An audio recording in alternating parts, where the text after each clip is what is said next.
Hi, my name is CJ Tudor and I am the author of The Drift.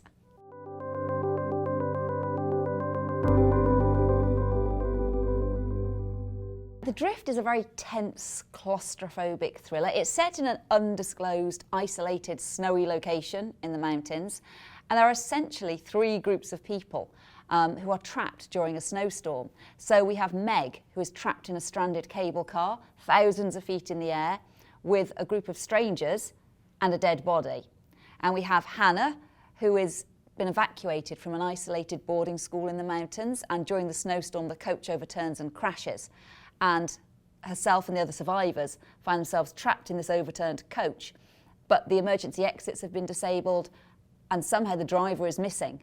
And then we have Carter, who is in an isolated ski chalet known as the Retreat, and he lives and works there with some other sort of companions. But the snowstorm is getting worse, the power is failing, the generator is faltering, and should that happen, they're not only at risk from something outside, but something within the chalet's basement. And then a body turns up in the recreational pool.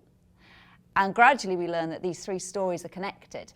And there's a larger backdrop to all these stories, a reason why no rescue is coming for these people, why they're trying to escape from somewhere or get somewhere else for safety, which we gradually learn as the story progresses, basically. The Drift is different from my other books, I think, because before I kind of was writing probably what you'd call, in a way, kind of small town mysteries with maybe kind of dark, vaguely supernatural, creepy edge to them. Whereas with The Drift, I wanted to do something maybe with a bigger scope.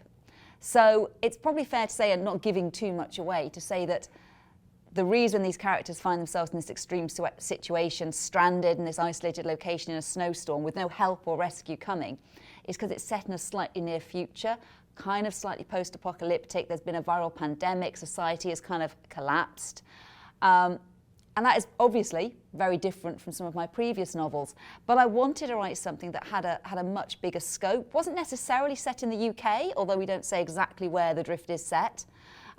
And something a little bit more challenging, a little bit perhaps that mixes in a bit more horror, a bit more tense thriller with the mystery, but is also essentially three locked-room mysteries with this kind of post-apocalyptic backdrop. And I found that to be a really interesting thing to write. I am definitely a pantster when it comes to writing books, which always seems to surprise some people. I think because, you know, my books, particularly The Drift, is quite a complex plot. But the idea of actually having to plan out an entire book before writing it would really bore me to death. I mean, I was speaking to another author once, and the funny thing is, people are very set in their ways on this. You'll never, I don't think, find a plotter who could become a pantster or vice versa. You kind of are one or the other. And this author was describing how they like to write a kind of a 30,000 word plan of their book before they wrote it, where I'm like, but you might as well just write the book if you're going to write 30,000 words. That's kind of, to me, that's just insanity.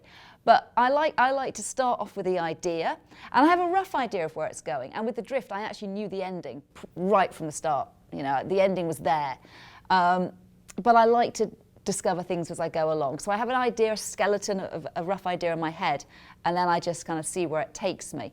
But with The Drift, I think I did plan a little bit more. I had to, because it's a very complex plot. And I actually wrote each of the sections separately and then knitted them together. And actually I found that made it easier in a way because it broke the book down. So I used to be the sort of writer who would almost write the whole novel without even editing it. I'd literally go, honestly, plotters get horrified at this. I would literally write it without even correcting typos and then go back and edit it all. But I'm a little bit more these days. I do tend to write in smaller chunks and edit as I go along, a little bit more. But I could never be one of these people with spreadsheets.